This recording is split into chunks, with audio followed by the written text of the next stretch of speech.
Hey guys, if you are having problems with your skins, so for example, you're going into your locker and I have this loaded, right?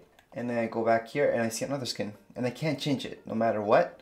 Well, there's a fix for that. Actually, you might have done this by accident. So just go back into your locker and go into any of your loads. So just go here, for example. If I go back into play, it's still not changed, right? That's okay. Go back to your locker and I want you guys to press, for most of you, it's gonna be R2. So just press R2. As long as you guys press R2, you should be okay. At this point, if I go back into play, there's my skin.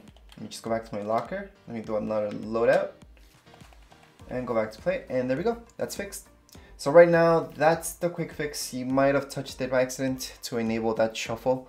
Again, that's R2 on your controller. Okay, to enable and disable it.